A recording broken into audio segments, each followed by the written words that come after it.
Bendiciones, mis hermanos, les habla Teo Hernández. Hoy día, mis hermanos, voy a compartirles un capítulo más de las Sagradas Escrituras, capítulo número 42. Voy a comenzar en este momento para que saquemos nuestra Biblia, todos juntos leamos, aprendamos de la palabra de Dios. Y la leo en el nombre del Padre, y del Hijo, y del Espíritu Santo. Amén. El hombre me hizo salir en dirección norte, al patio interior, me condujo a las salas que daban al patio al norte del edificio. Al lado norte, las salas tenían 100 codos de largo y 50 de ancho. Las puertas del patio interior se abrían hacia una galería de 3 pisos que daban al empedrado del patio exterior. Frente a las salas había un corredor de 100 codos de largo y 10 de ancho. Las entradas estaban por el norte. Las salas superiores eran más pequeñas que las salas inferiores o que las intermedias, porque las galerías les quitaban espacio. En efecto, esas galerías tenían 3 pisos y no tenían columnas como las de los patios. Por eso, había un estrechamiento con respecto a las salas inferiores o a las del medio. El muro de las salas que daba al exterior, en dirección al patio exterior, tenían 50 codos de largo. El largo de las salas que miraba al patio exterior tenía 50 codos, mientras que las que estaban de frente al templo tenían 100. Viniendo desde el patio exterior, había encima de esas salas una entrada que daba al este. En medio del muro del patio, en dirección sur, había salas que estaban frente al patio y a las edificaciones.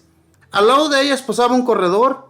Esas salas tenían el mismo aspecto que las piezas que se encontraban al norte.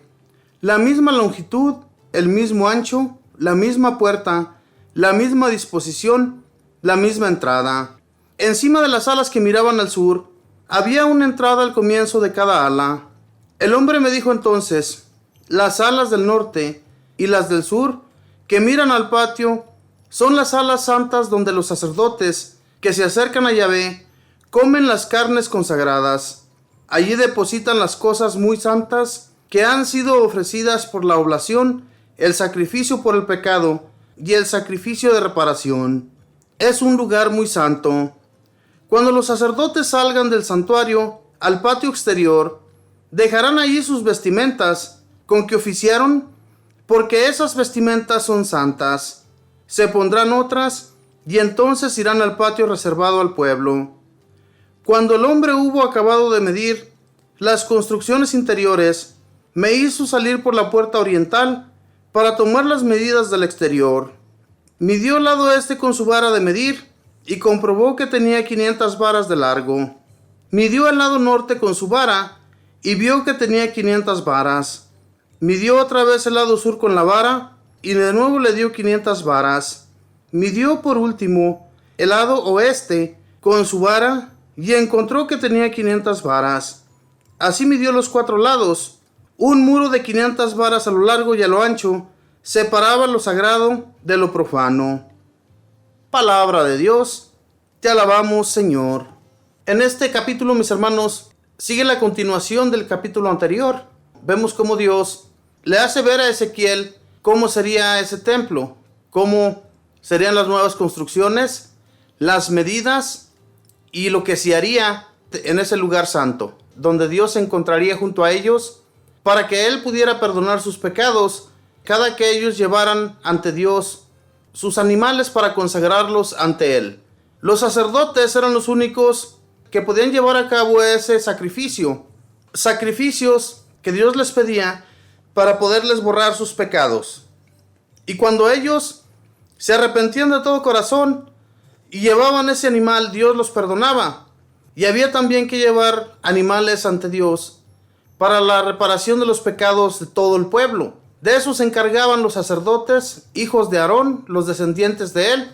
Y entonces, aquí le hace ver todos los lugares que tendría ese templo, en los cuales se llevarían a cabo esos sacrificios, y en los cuales también Dios les perdonaría sus pecados. Es un lugar muy santo, como dice aquí en la palabra de Dios. Es un lugar donde está reservado para Dios, y los hombres podían allí llevar sus ofrendas, todo lo que ellos necesitaban llevar ante Dios para que sus pecados fueran borrados en su totalidad. Nada más que en aquel tiempo, mis hermanos, las personas, por eso Dios a veces se enojaba con ese pueblo, porque volvían a caer 1,000 veces en el pecado. Ahora en la actualidad, Jesús nuestro Señor vino y murió por todos nosotros, y con su muerte Él borró nuestros pecados. Nada más que, gracias a Él, nosotros como pecadores tenemos que ir ante un sacerdote a decirle a Él todos nuestros pecados. Con el poder que Dios le dio de ser sacerdote, nuestros pecados quedan borrados, pero al igual que los israelitas, nosotros también somos iguales. Caemos en el pecado, mis hermanos, a cada rato. Por eso, mis hermanos, los pecados que nosotros traemos encima, todo aquello que no vamos y contamos al sacerdote, por eso a veces, mis hermanos, nos va muy mal en la vida. Así le pasaba a este pueblo. Sin embargo, ellos están recibiendo las noticias de Ezequiel por parte de Dios, avisándoles cómo sería ese templo en el cual ellos llevarían sus sacrificios y cómo ellos tendrían que ir ante Dios a rendirle cuentas y a darle gracias también por todas sus bendiciones. Al igual que nosotros hoy en la actualidad, mis hermanos, cuando vamos a misa, lo hacemos por eso, porque para eso Dios nos puso en este mundo, para que le pidiéramos perdón y le pidiéramos también sus favores. Porque Dios, mis hermanos, es el que nos hizo. Y gracias a Él estamos aquí, gracias a sus bendiciones, es que tenemos lo suficiente para seguir en este mundo, dándole gracias por todo lo que recibimos. Por eso estamos aquí, hermanos. No estamos aquí nada más porque a Dios se le ocurrió ponernos ahí como si fuéramos unos animales. No, nosotros somos muy diferentes al animal. No actuemos como animales, actuemos como personas, como seres de Dios queridos, ¿verdad? Muy amados de Él.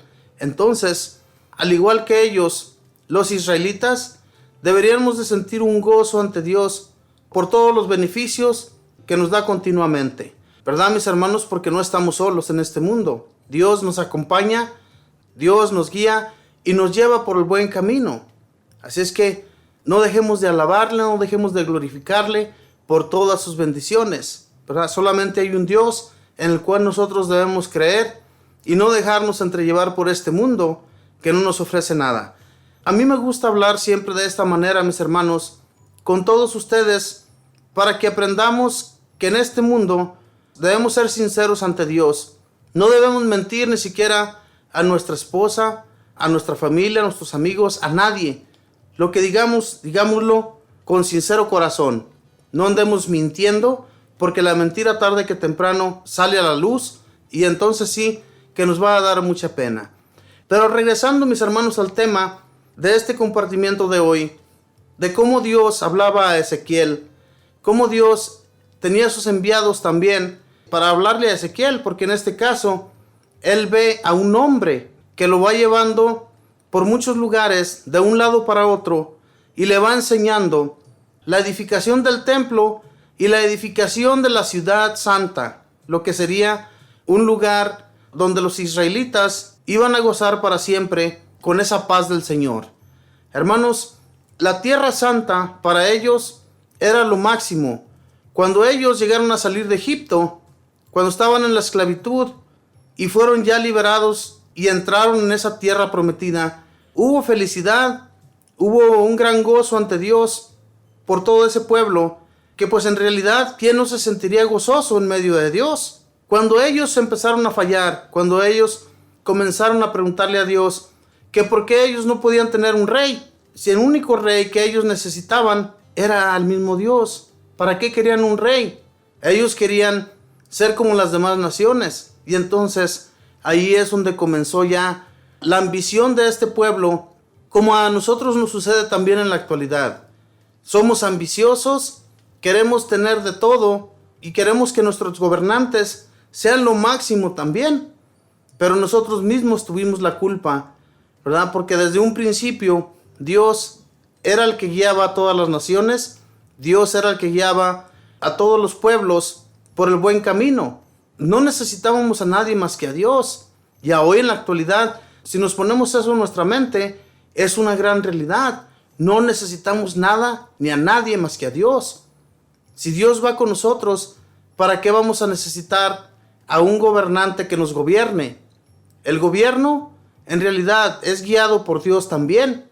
Y si nosotros oramos y pedimos a Dios por ellos, todo va a ir por el buen camino. Pero nunca oramos, nunca pedimos a Dios por nuestros gobernantes. Nunca pedimos que Él les dé su luz. Si todo el pueblo, o sea, todas las naciones, nos pusiéramos a orar, pedirle a Dios por nuestros gobernantes, les aseguro, mis hermanos, que este mundo estaría diferente.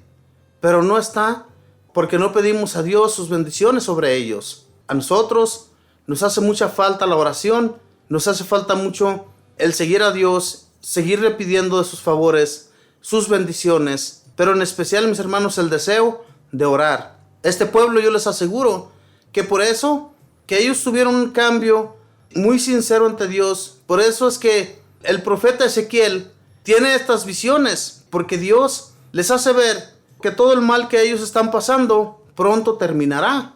Entonces para ellos es un gozo el escuchar esas palabras de Ezequiel, palabras de aliento, palabras de luz, palabras que nos confortan también a nosotros cada que leemos estas bellas lecturas de Ezequiel. Hay veces que muchas personas no entienden o no entendemos el significado de esta construcción de este templo. Ese templo era el único en todo el pueblo de Israel y de Judá. Entonces, cuando este pueblo va a ser construido, va a ser para que el pueblo de Israel y Judá vayan los dos unidos y darle gracias a Dios por todos sus beneficios. Y llevarle también sus animales para ofrecerlos a Dios en reparación de sus pecados y en reparación del pueblo entero. Por eso, hermanos, en aquel tiempo se llevaban los animalitos para ofrecérselos a Dios, para que ese agradable olor, cuando esos animales eran asados o eran quemados, era para que a Dios se pudiera apaciguar de su cólera con ese humito de agradable olor para el perdón de los pecados del pueblo y de las personas que allí llegaban. Hermanos, ojalá y nosotros, al igual que ese pueblo, vayamos ante Dios y le demos gracias y también llevemos nuestras ofrendas. Que Dios les bendiga, que pasen un feliz día.